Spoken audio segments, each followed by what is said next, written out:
Welcome into another edition of the GigEm 24/7 Sports Podcast. I am Andrew Hattersley, joined by Brian Perroni as always. Brian, how's everything going? How was the weekend? It's really hot, man. I think it was 105 here in Houston. My neighbors invited me over. We're sitting outside like a bunch of idiots. The rest of the neighborhood inside, but no, not bad. Just getting ready for the season. It's almost here. Uh, the fall camp will start in August, early August. So yeah, man, it's I think we're at 50, 54 on the 54 countdown days or today. so. So almost halfway there from the 100 countdown.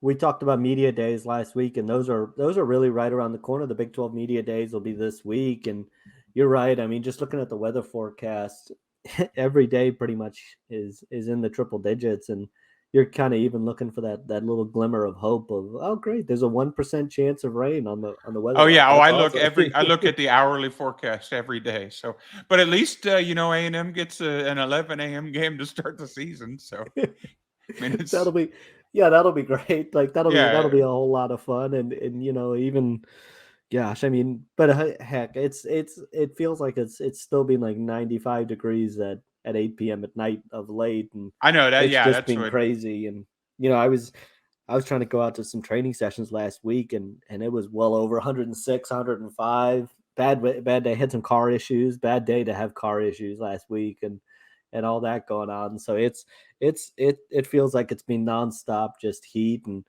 for those coming into town for the media day, sorry, it's gonna be hot, and it's gonna be hot for a while. But yeah, look, you mentioned it. The season's right around the corner now. It feels like we're a couple weeks away from fall camp getting underway, and decided to do something a little bit different this week for the podcast. Taking questions from fans.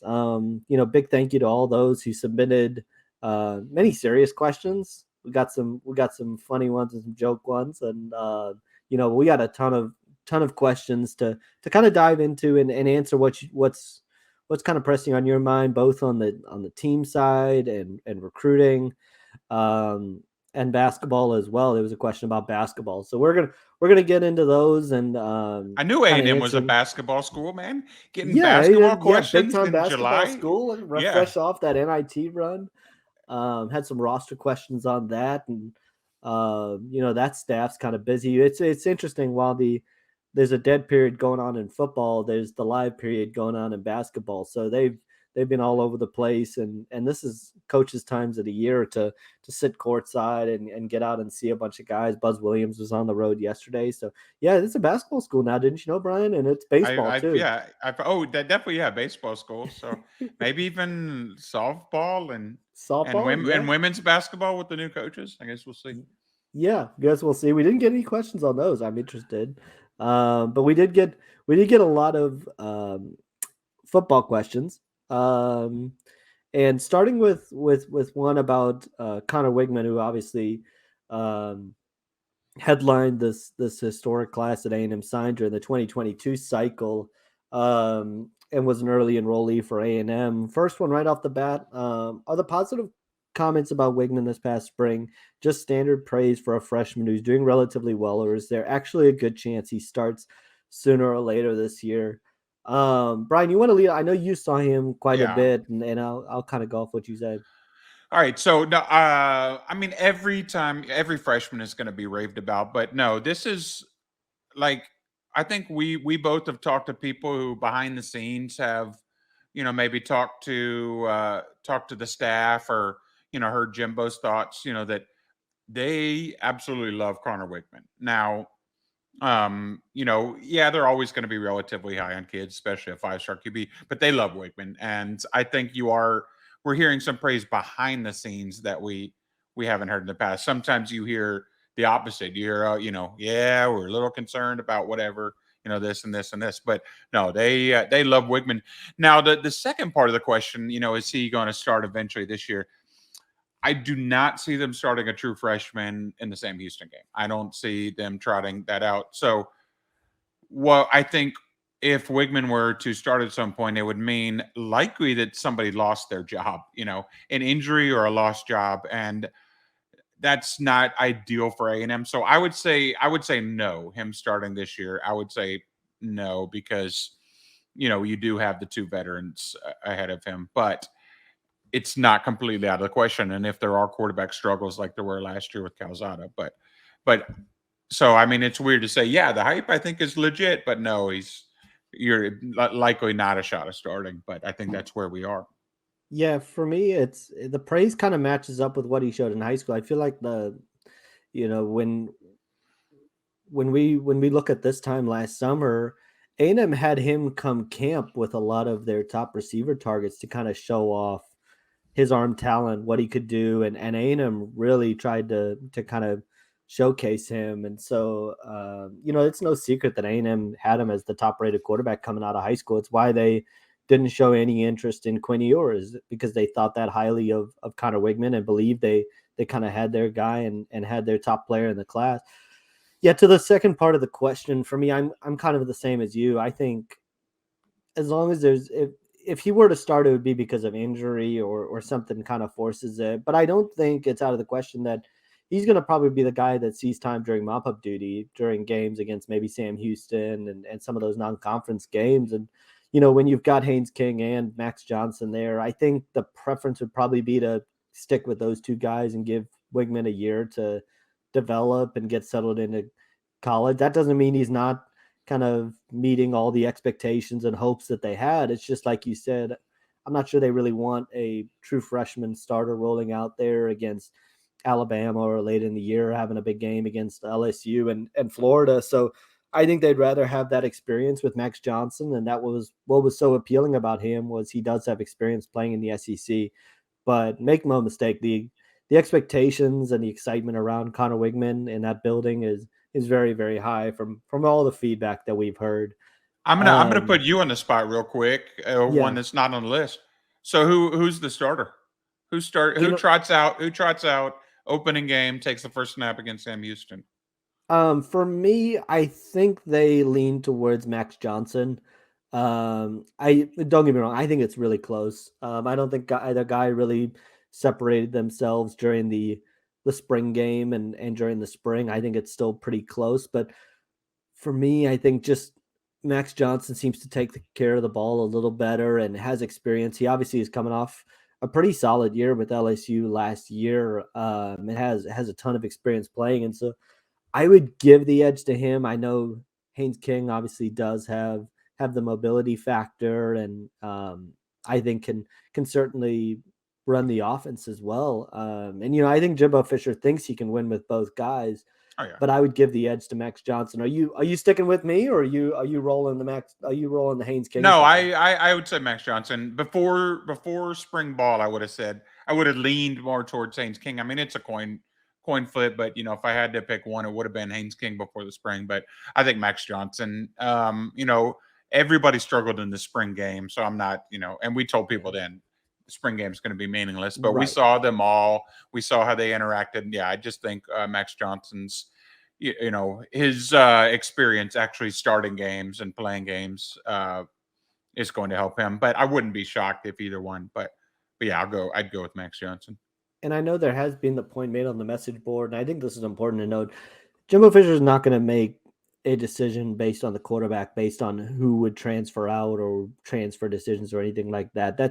There's way too much at stake in this year, and No, to he wants to win. he wants to Yeah. win, and Yeah. they're trying to get into a playoff position. So whoever he thinks is going to give this team the best chance to win is who's going to start. I don't think it's going to be based on, well, this guy might transfer or this or this. I think it's going to come down to who would give them the best chance to win. And frankly, if a guy transfers out, then leaning towards the question right before that, then you have Connor Wigman right there as kind of a guy that they really, really like and believe highly of in the future. So he'd kind of be waiting in the wings as well. So I just want to I've seen that point made. So just wanted to note that. Um, sticking with kind of expectations and all that. Another good one I thought we got was where would be one unexpected area of strength and weakness of the roster. Starting with strength, I can go ahead first. I think the offensive line is going to be a lot better this year. We've talked about Layden Robinson, Bryce Foster, and Deuce Fothery back. That gives you three starting offensive linemen that have played last year, and then Aki Ogunbiyi and Blake Trainer both saw time as well. And I know you and I have both heard a lot of positive feedback about Trey Zune, and some people who think he's really got more athleticism than anybody in the building there. And so I think they're really excited about what he would be able to do at left tackle, and I think A&M will be better at that spot this year with Zune there rather than Jameer Johnson. And so I think that could be an area of strength actually for the A&M this year. Yeah, the offensive line. We talked about how looking at the numbers. I think as Colin Kennedy did sort of a deep dive into numbers across college football, and A&M's in better shape than most schools, which is not what I would have expected, to be honest. I think they even used A&M as like the main picture for the story, and I was a little surprised they were on there because I know fans are worried about that. But yeah, I mean, you got two freshman All-American coming back, and Bryce Foster and Deuce Fothery, and then we've talked about Layden Robinson. I mean, getting preseason All-American mentioned. So yeah, obviously you'd like the bookend tackles, but I mean that's a really good offensive line. The guys you have coming back, potential weaknesses. Now, I don't know if fans want to hear this, especially because A&M has quite a few guys there. But let's say something happens to Achane. I mean, there's not much after him with experience. Like L.J. Johnson and Mari Daniels both had decent mop up duty times when they came in, and they had some good runs. But both of them are pretty unproven, and so that's maybe a bit of a concern. I mean, I don't expect anything to happen to Achane, but he is smaller when it comes to SEC backs. Just as a track guy. I mean, he's still got a lot of muscle, but so if something happens to him, who knows? No, Jimbo Fisher's offense too. I mean, it's made for running backs to look good. So, and LJ Johnson was a national top 50 recruit for a reason. Amari Daniels was a 4-star for a reason. Le'Veon Moss, 4-star, even Ernest Crownover, guy that's a veteran, got some experience. So, I don't think it wouldn't be the end of the world, but, that's probably the one that, A&M just, you never really even hear the running back position mentioned because a guy like Achane's coming back and he's so good. Yeah, for me, I think sticking on the offensive side of the ball, and this might be surprising to folks as well at first, but I think there'll probably be some growing pains as well at tight end, just in terms of experience. Obviously, you have a guy like Max Wright, that's back and brings some experience, but I think behind him, there's gonna be some probably they're gonna need the guys on the outside to step up, and there's gonna be some youth and some inexperience there, and that's what happens when you have a guy like Jalen Weidemeyer that has been around for the last couple of years. I think that would be one. I maybe it's not an area of weakness, but just an area that fans are going to have to be patient because they've been really spoiled by the production at that position over the last couple of years. That I think there could be some growing pains there just with inexperience and youth and some young players getting action, and so that would be one. And then obviously, I think we would both agree with this is linebacker.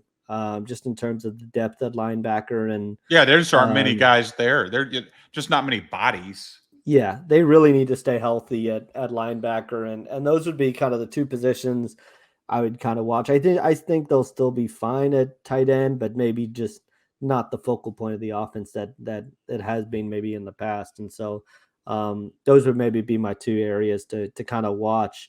Looking ahead to the season, what game are you really looking forward to, and why? Is there one that stands out on the schedule for you?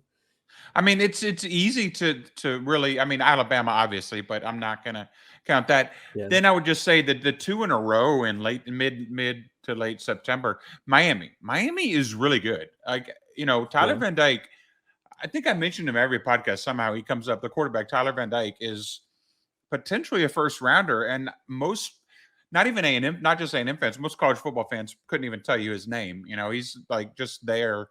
And I think, he's got a chance to make his name. That game will have a ton of eyes on it. I think as it come out it's on ESPN. So, at 8 p.m. So there'll be a bunch of eyes on that broadcast. And then the next game against Arkansas. Arkansas is improved. I mean, we saw that last year. Arkansas beat A&M for the first time last year in SEC play. So there's going to be some revenge and, pretty good team, but also, revenge game, to start SEC play. So those are really just those two in a row. Because that can also set the tone for the season. If they win both of those, they're, assuming they obviously beat Sam Houston and App State, that puts them at 4-0. You lose both of those, you're sitting at 2-2 with Mississippi State and then Alabama coming up. So yeah, those are the two. But really, that Miami game, I'm curious to see how A&M's pass defense does against a good passing offense. And frankly, just looking at the Miami game, that's not the one I chose, but that Miami game, I was doing some hits on the radio this morning, and I think the one thing about that Miami game, they're not going to be at home for a while after that Miami game, and so that also kind of looms large. They've got the Arkansas game after that. Then it's almost going to be a month and a half after that game before A&M is back at home. And so for me, that's kind of why I kind of look at that one as well. I'm also sticking in Florida actually, but I'm looking at that game in early November against Florida. I think that's a big one as well, because obviously the expectations and the hope for A&M is to be at 10 wins by the end of the year, 10, 11 wins. The Florida game in early November kind of feels like a game you've got to win if you want to get to that number. And both A&M and Florida are going to be coming off of huge games. A&M Ole Miss back at home for the first time, as I mentioned, in quite a while, and Florida coming off a game against Georgia. And so, both teams are going to be kind of looking to hit that late season stride. And then, I always kind of have a recruiting gear to all of this that, when you look at the Miami and Florida games, that's an area A&M has recruited very heavily the last couple of years. And so those two games kind of stick out for me on just the recruiting implications that they'll have, especially with Florida looking to build momentum and Leighton Billy Napier's first year heading into the second year. And if A&M's able to sell a win over Florida, that'll be huge moving forward to be able to kind of work with that. And I think the same can go for Miami, but no doubt the obvious game everybody would probably choose is Alabama, but I think the Miami and Florida games are going to be really pivotal as well, and that Arkansas one too. And then, just final, I guess, team one we kind of got, and, just a disclaimer, Brian and I are not really plugged into the realignment dominoes, and oftentimes this stuff kind of happens very much behind the scenes. Somebody asked next realignment domino to fall. For me, it's probably like the rest of the Pac-12 figuring out what they're going to do, and figuring out, do they want to go to the Big 12, and, with the Big 12 pursuing them. I have a friend that covers Notre Dame as well, and Notre Dame's obviously trying to figure out where they fit into all of this, but I think they've got some time to kind of see where all the dominoes kind of fall and go from there before their TV contract expires, I think in 2025. And so I don't necessarily think that Notre Dame would be the next domino. I think it would probably be Oregon, Washington, Utah, kind of that group of schools figuring out what they're going to do. Yeah, considering that A&M was caught off guard by the OU and Texas news, and then the Pac-12 commissioner was caught off guard by the USC and UCLA news, it'd be hard for us to, predict exactly what's going to happen. But I do think eventually we're going to see 40, 48 teams just sort of split off and make their own championship division. So who knew? I don't know the timeline on that. I mean, I can't guarantee it'll happen, but I think that's what we'll see. So it'll basically be a Power Five. We'll have their own national champion, and then I think Group of Five will have their own. So I think that's probably where we're headed. So everybody that's worried, like, oh, what is ACC going to do, or is SEC going to go raid that? I think eventually you're going to see those teams all basically together, almost in like an NFL kind of model. So who knows what the next exact move will be, but I think every move that's been made is sort of going, towards that destination. Yeah, and we had that guy last week that the guy that was like a swimming editor. Yeah, the swim blog, I think, was gonna break some news. I almost wish that would have happened, just so I thought it was a joke at first, and then I was like, wait, swim monthly. I don't Yeah, even remember what it was, but it was Swim like, Monthly or whatever it was. It's yeah, like the it's like, executive editor. Well, he had the blue check mark, and so I think nobody really checked, what he did or but I think he was serious. He wasn't messing around, was he? Like, I think he legitimately had heard that I and was, yeah, I think he probably did. I just kind of wanted to jump in there with his yeah, recruiting scoop and people or with his realignment scoop and people just totally ran with it. yeah. I I only get my saw news from tennis blogs from now on. So yeah, Yeah, sorry. tennis. I get mine from golf, golf Yeah, blogs, and yeah, that's that it. too. Like the next time the golf, tell me when Golf Digest is breaking news on realignment, and then I'll really start to pay attention. But yeah, he had everything going on ESPN behind the scenes, working to dissolve the ACC contract, and oh he had all the details there, and so it's probably something he heard and went from Yeah, there. But it's like our favorite Twitter account, the message board yeah. geniuses. He's like a message board genius, but on Twitter. It's like, oh yeah, I talked to a guy. Everybody's got sources. So Yeah. I talked to somebody who was definitely in the know, and I love somebody on the A&M board brought this up. If you have to bring up that you know somebody and is 100% a source, then you probably don't know. yeah, yes, You're probably not talking to anybody who's actually tied in. So, um, the realignment news is always kind of fun to follow, and yeah, it always seems to catch everybody off guard. And I'm sure everything's kind of heading. I'm with you. I think everything's kind of heading that direction of a big field. Um, After the break, we're going to take a quick break, and after the break, we're going to touch on a little recruiting, maybe a bit of a therapy session right now. But yeah.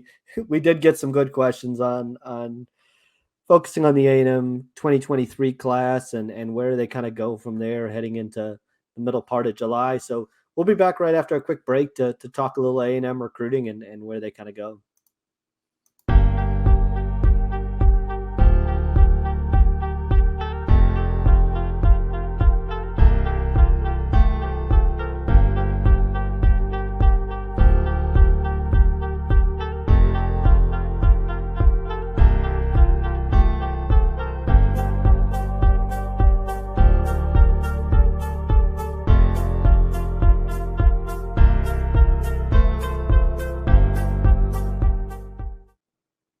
Welcome back to the GigEm 24/7 Sports Podcast. I am Andrew Hattersley, joined by Brian Perroni. Brian, going to talk a little recruiting. And as soon as I dropped this note on the board about, that we were going to be taking questions for today, I kind of had a sense on which way this was going to go. Yeah, And yeah. There's a certain theme has emerged. I think yeah, just among A&M fans. I've seen it even casual fans on regular social media. The same thing. I think we're on the same I think wavelength. What you're about to say. we're on the same wavelength, and the questions didn't necessarily surprise me, and there were some very similar questions. So for some, we just kind of pulled things together if things were along the same line. But I think just starting with kind of the question that encapsulates many of the There we go. questions. There we go. Yeah, They don't use that but word in South pronunciation on Africa. yeah, they don't use that in South Yeah, it's Africa. new. It's new to you, so I Kind of understand. like Louisville. It's kind of on that same Yeah, yeah, yeah. I same sort got of you. I line. got you. Should A&M fans be concerned with the way things are going in the 2023 class right now? Okay. It's obviously not ideal. Now, Yeah, I think that we keep pointing to last year and saying, "Hey, it's a little." Okay, last year was not as slow. Different reasons why, the Houston contingent was a big reason why, they had a bunch of commits from because Houston was absolutely loaded and a lot of A&M's class came from that. That's not the case this year. But yeah, I would say it's a concern, especially, these announcements. You've got Caleb Jackson this week who looks like he's going to LSU. Ruben Owens, A&M is still in that, but him going to Louisville, Jonte Cook picking Texas. I mean, yeah, it's none of them have really come, Sean Davy and Bradley, none of them really come out of the blue, but it is a lot of dominoes coming off the board that are choosing other schools besides A&M, whereas A&M got Damian Sanford, but that's been it since April, I think was the three before that. So yeah, not ideal. Not reason to panic just yet. We pointed out a lot. Jimbo Fisher has always been a closer ever since, his Florida State days. Even some of these guys A&M is out on right now, A&M was dead out of the race for Evan Stewart last year. Not in it. They signed Evan Stewart, that's just one example.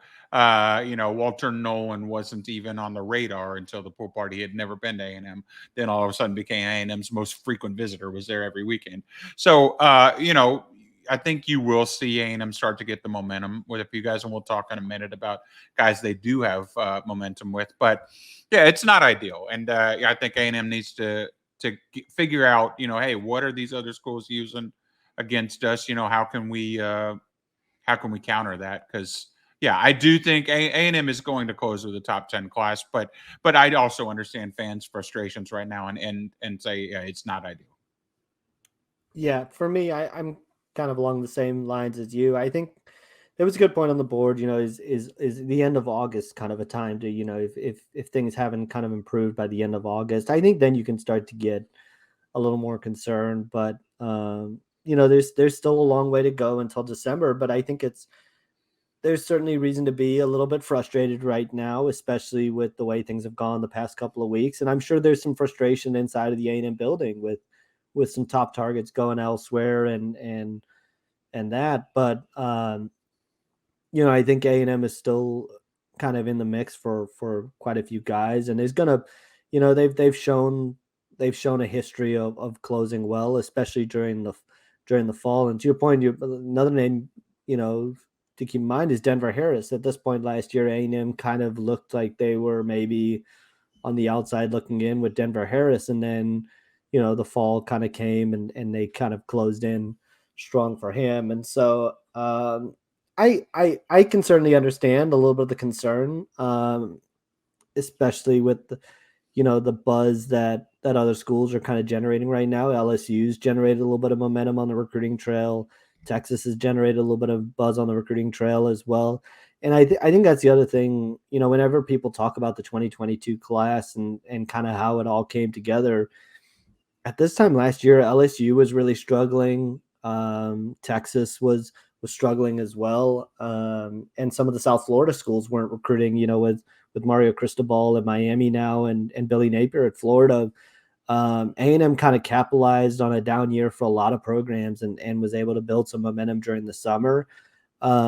Things are not going their way right now, but I feel pretty confident saying they're going to find a way to adjust and be able to put together a top 10 class, which would kind of stick with where they've been under Jimbo Fisher the last couple of years since he arrived in College Station. And so I think there's reason to be a little bit concerned, but also I think it'd be wise to kind of exercise a little bit of patience. And I think the next question kind of goes in line with this. When a lot of people have looked at A&M recruiting, a lot of people have pointed to the barbecue and the pool party at the end of the month, and if that could be kind of the thing that turns things in A&M's favor. And one question we got was, are we overhyping the impact of the pool party?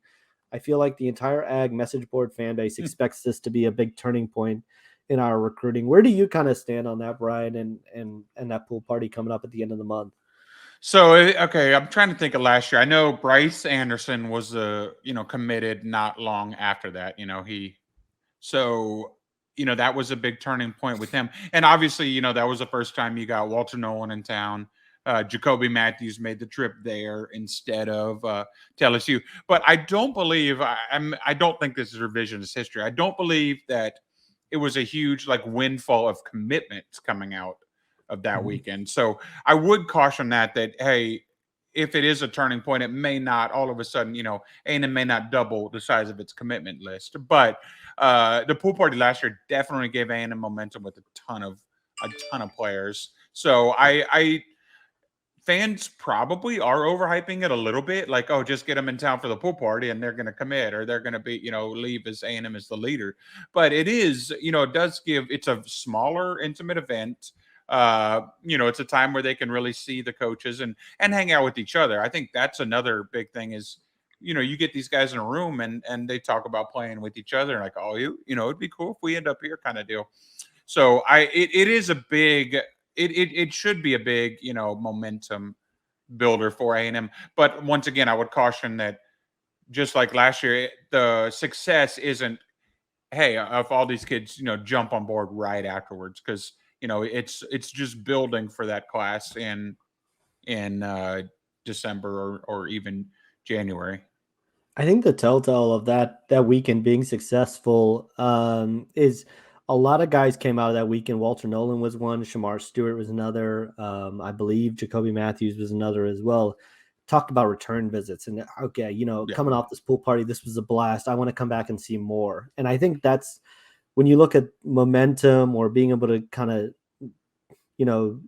I think fans are looking for a turning point. I would caution the same thing. I don't think you're going to all of a sudden see 3, 4, 5 commitments come out of that weekend. But I do think it'll be a positive sign if guys are saying, "I want to come back again." Like I want to come back. If Zachariah Branch, for example, comes in and says, "I want to come back again for a game in the fall," that would be a positive, and that would be trip number 4 for him. And if they can get guys kind of, like you said, talking about, playing together or what that A&M class could be. Because I think one of the things that was talked about last year was let's do something that hasn't been done yet at A&M. And that was kind of the message that we heard from a lot of the guys. And so I think that would kind of signify being a successful weekend. I'm with you, but I think it is. Make no mistake, it's a big weekend, and it's going to be really important for A&M. It's the last weekend of the summer before you kind of get into the fall and start hosting guys for games and things like that. And so it's a big weekend, but I wouldn't expect like a windfall of commitments after it. And kind of sticking with Zachariah Branch, there was a question: how serious is a Branch flip from USC? So I think I may combine this with another question: is wide receivers are going to be looking at A&M's offense a Yeah. lot. I mean, yeah, I mean, Jonte Cook's off the board now. I mean, he may still have his eye open, but he mentioned, hey, I'm gonna be watching Evan Stewart, and I think a lot of people will, especially when you have Evan Stewart, Chris Marshall, and Noah Thomas. You got some really good freshman receivers, so a lot of people are going to be watching that, and I think that Zachariah Branch is. I would think he would be a bigger flip candidate if it wasn't for the fact that his brother just signed with USC. Now I Yeah. know the transfer portal. Who knows how long people are at every school, and you're not going to make a decision just because your brother. But you know, to think that parents don't want their kids playing together, and they played together their whole lives. So if Zion hadn't just signed with USC, I'd say there was a lot more chance. But that just shows that how serious he is about A&M. The fact that there's even a possibility when he has no reason to go anywhere other than USC. I mean, Lincoln Riley's going to throw the ball around. He's proven that. So the fact he's still looking at A&M shows, okay, A&M has definitely shown him something that he's really interested in. And so I'd say it's still a bit of an uphill battle, but I'm not writing it off. Yeah, and I think just looking at the travel component being just outside Las Vegas and being able to, it's obviously a shorter trip to be able to get to USC from there, and his But how brother far how being. far is Rutgers? We forgot about them being in the Big Ten Yeah, now. true, He's got very to true, make and that's some long flights. So let's get out the map of the GPS. They can yeah, start driving on the Monday and get there by the yeah, Saturday. That's yeah. pretty much the way it's gonna go. That was the first thing I kind of noted too, with his brother being at USC. That does make things a little more difficult. I do think it's notable, to your point, though, that A&M was able to get him on campus for his official visit the weekend after he went to USC for an official visit. And this will now be his third trip to A&M. So it tells you that there's some genuine interest there, and that's kind of where I was going to. If they're able to get him coming out of the pool party saying, "Yeah, I'm going to come back for a game in the fall, and I want to see this team more," I think that would be kind of the encouraging next step. And I kind of put him in the same vein as Peyton Bowen. That A&M just wants to keep chipping away. Does A&M feel like it's ready to probably flip either of those guys right now? Probably not. Both the guys have maintained their solid.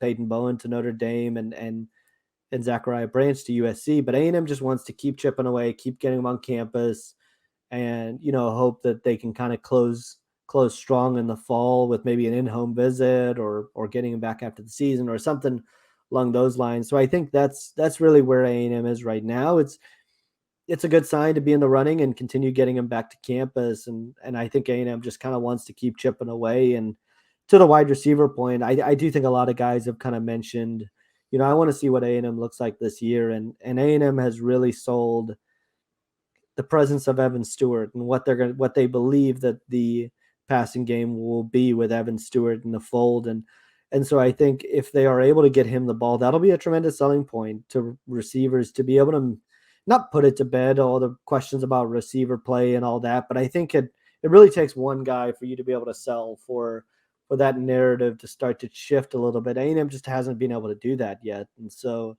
I do think a lot of guys are going to be watching how receivers are used, and especially if a guy can come in as a freshman and make an early impact. That's certainly something A&M could kind of build off of. Sticking with another guy who is expected to be at the pool party for his official visit is Anthony Hill. A&M has. For the question was thoughts on Anthony Hill recruitment. For me, and A&M has been at the top or near the top of his list for quite a while now, and he really likes A&M a lot. And, he's down to Texas and Texas A&M, and Texas has generated some buzz and had a really strong official visit late in June. But this is A&M's chance to kind of counter that, and I think I certainly expect A&M to put a strong weekend together for the pool party, especially since we talked about that's a really intimate weekend that you'll get a lot of time with the coaches to talk with Jimbo Fisher, maybe see a different side of Jimbo Fisher. That was another piece of feedback we heard last summer, and this really is an important recruitment. This is kind of the line in the sand type of recruitment that A&M really needs to win. He's a huge need and would be a guy that a lot of guys in state would take notice of as well. Yeah, I think Anthony Hill's been a bit of an A&M lean in the past. Texas has made up a ton of ground, but I think you use the right line, the line in the sand, and Jimbo Fisher, I think may take this one personally and want and sort of go all out to land Anthony Hill. I think you see him, start to take over this recruitment. So let's see what he says coming out of that weekend, because yeah, if he's narrowed things down to just that in-state battle. So, and I mean, this is a 5-star number 2 recruit in the state, I think, overall, the nation's top linebacker. I mean, huge need for A&M, but also huge need as far as just momentum and perception. So yeah, we'll see what happens coming out of that weekend. I still, like where A&M stands, but it's, it's a lot closer to 50-50 with Texas than it has been. So yeah. Jimbo, this might test Jimbo's chops some. Like, he's known as a recruiter, so we'll see. And I think, like we said, he's going to take that one really personally. Yeah, and looking at late June, kind of before he went to that Texas official visit, I had a lot of strong feedback about where A&M stood for that, and so stood in that recruitment, and there was some we kind of thought Darian Gillette probably leans a little bit towards Texas, and Anthony Hill probably leans a little bit towards A&M, and so if A&M is able to kind of recapture that momentum, get him back on campus, it's been a little bit since he's been on campus, and so that'll be a big weekend. But I'm right there with you. I think Jimbo Fisher is going to take this one really, really personally, and kind of lock in like he did kind of like last year when he kind of locked in on Bryce Anderson as a head-to-head battle between Yeah. A&M and Texas, and really tried to close that one out. I think this could have a similar sort of feel to it. Looking, one of the questions is, and I know people kind of want to see guys start to join this class. Got the question, what is a realistic expectation in terms of number of recruits for this class before the season starts? How many do you think is kind of a realistic number?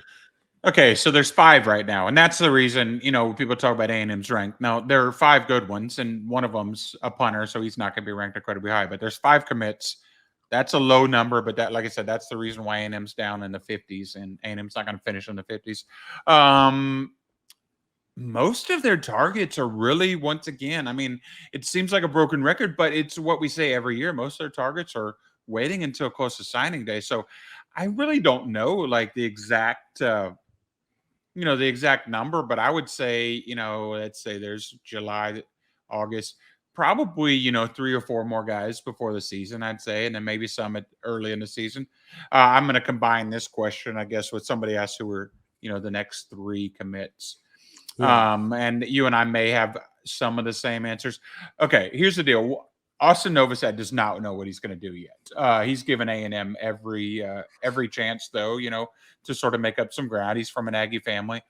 I can't say for sure, but if I was to lean one way or another, I'd say he probably ends up in the class. So I'd have him as one of the next 3 commits. TJ Shanahan, offensive lineman from Austin Westlake. I know you and I both put in crystal ball predictions. I think Wilt Fong followed suit. I know some people did. I think Will Fong had followed suit. And then the third one, I'm just going to go with a guy that nobody ever talks about because he's so quiet. Dalton Brooks.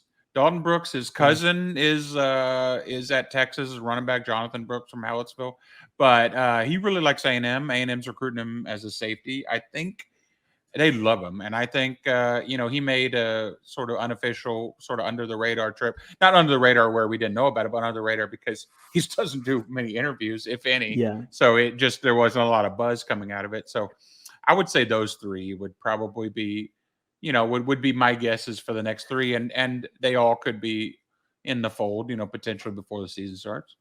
Yeah, I kind of had the number as 3 as well, and kind of echoing a lot of what you said is a lot of the guys that they're still after are not going to, if they've waited until this point, they're probably going to wait until the fall to really get to see teams in action and wait closer to signing day. But I think 3 is probably a realistic number. The other guy I would not lose count of is Caden Jones.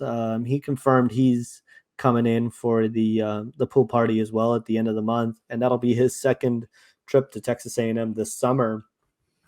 Big, a long, athletic guy that A&M offered in the spring. I think would be a really good add along the offensive line. Had a really good camp when he was at A&M, and so would be a solid developmental guy to bring in. I really like where A&M stands with TJ Shanahan. I know some other schools are going to try to get into the mix there, but I've heard A&M sits in a strong spot for him. And you're right, Austin Novosad feels like he really wants to get it out the way at some point and make a decision and kind of put this behind him. And so, he'd be one. And Dalton Brooks is an interesting one because you're right. He really doesn't talk. And I know we had a question on the board last week. Why does it seem like we never really hear much from Dalton Brooks? It's because him and they don't really do interviews. And so, with those types of guys, he's a guy I've kind of circled early in the year when the season gets underway next month to kind of make a trip out there and go see him and get the latest on kind of where A&M stands. But, just talking to people behind the scenes and talking to sources, A&M sits in a good spot for him right now. And they absolutely love him. You're right. We've kind of joked. It's kind of a fight over which side of the ball was going to get him. They love him at running back. They love him at safety. And, so Tommy Robinson, I think it was we watched Tommy. Sorry, I interrupt you. We watched Tommy Robinson work with him last summer. Tommy Robinson, I'm sure, would love to have him. If he ends up at A&M, Tommy Robinson is not getting Dalton Brooks. Exactly. Sorry, he's too good at safety. Sorry, Tommy Robinson, but you can keep recruiting him. He's not going to end up in your meeting room. It's just not going to happen. He's not. He's a safety. A&M needs safeties. He's a safety. There you go. It's a good fit. And Wood, I know there's, this wasn't really a question, but everybody's kind of talked about, the secondary and Malik Muhammad and Jamin Taviano. And, if A&M has kind of a starter piece of Bravion Rogers, Javon Thomas, and Dalton Brooks, that's a really strong secondary to kind of start out with. I know there's concern about, where does Malik Muhammad end up? And Texas has certainly made up a lot of ground for him as well lately. If A&M is able to land Dalton Brooks, that's a really, really strong start to that secondary. And I think something A&M would feel really good about. And so we'll see where things kind of go there. You mentioned Austin Novosad, and another question we got, do we really need a quarterback in Fisher's eyes? What's the plan for a QB in this class if we don't get Novosad? The answer to that is yes. A&M is ideally going to take at least a quarterback a year, even if it's a developmental guy. We kind of mentioned Kate Tessier. If they miss on Novosad, and there was another question, well, what's the backup plan if Novosad were to go elsewhere? They could look at a guy like Kate Tessier and just want a development for a year, but they're at least going to bring in an arm to build depth in that room and make sure the numbers, especially in the era of the transfer portal, where guys could look to transfer elsewhere, and you need to kind of have the numbers stocked in that room. And so I think you will see A&M take a quarterback every single year under Fisher. Yeah, I mean, A&M fans now. It's funny that people ask this because even if, let's say, you're just a fan that's come to A&M and the last however many years, you haven't been a lifelong fan. You've now seen twice where they've almost been, like absolutely, screwed by lack of depth. Because last year A&M might have had to start a walk, not just a walk on, a true freshman walk on in the bowl game. And then let's go back a few years to when Kyler Murray and Kyle Allen in the same week both decided to transfer. I mean, you can't not take a quarterback every year.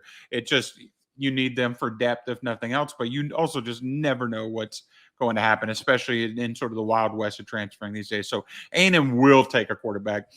Who it'll be, if Novosad, let's say Novosad decides to stay put at Baylor, I mean, I would expect them to go back in on Ricky Collins a little bit. Out of Baton Rouge, he's committed to Purdue, but a lot of schools trying to flip him. LSU's trying to get involved there. Florida State. You got Brock Glenn, who's out there uncommitted. There's you just see them go after. I would see them probably going after smaller Power Five or even Group of Five commits, rather than probably a completely under the radar guy.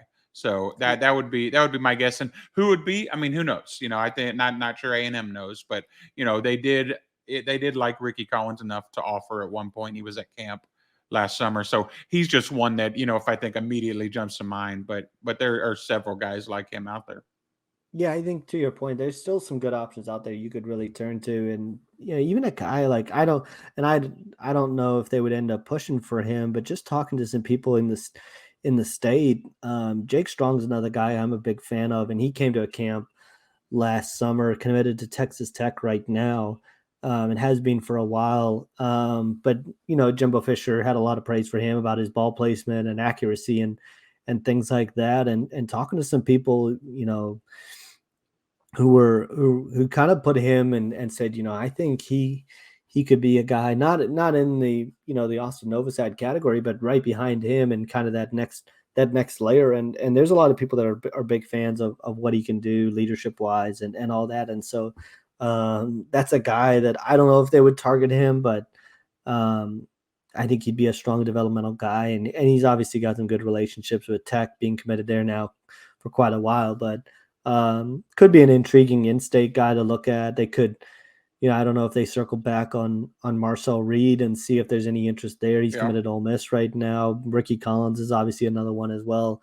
But I think there's still some names. But right now, I think the focus is probably on trying to get Novosad and really staying in contact with him and pivot if you kind of need to.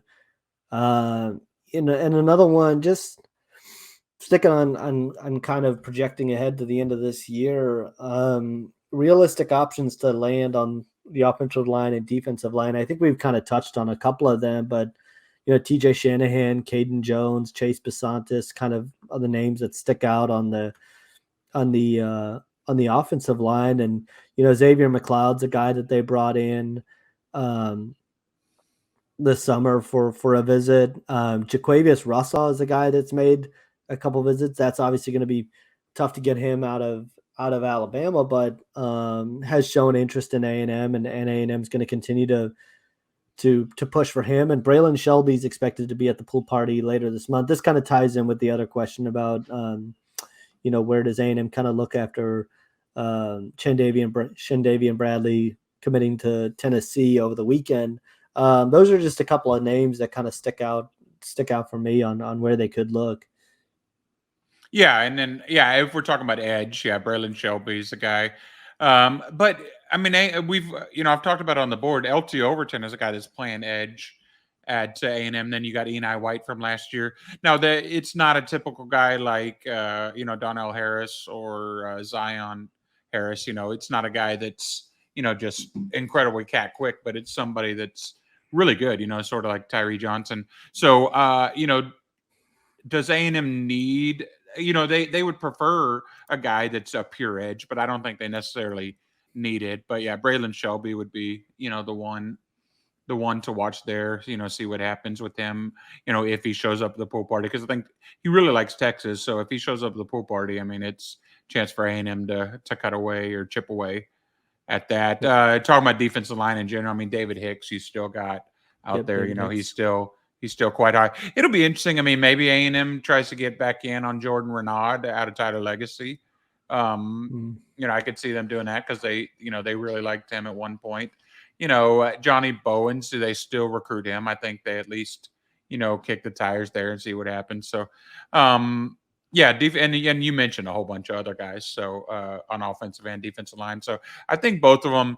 Now, what happens if some of the guys we mentioned start to go off the board? Then you can, start to worry. But right now, there are still quite a few targets that A&M likes at both places, and that A&M is in good shape with. No question. And another name of a guy we haven't heard as much about of late, but Will Norman is a guy that A&M has expressed interest in the past. They could always kind of circle back with him and start to push for him as well. And so, I think A&M fans need to keep in mind as well that they signed just loaded up on defensive line guys last year. And so I'm not sure defensive lines necessarily. Obviously, A&M is going to sign a couple every single year just because that's kind of a big focal point for Jimbo Fisher. But, A&M is going to really is going to be in really good shape there with what they signed in the 2022 class. And so they only need a couple of guys in this class to really feel good about kind of where they stand. Just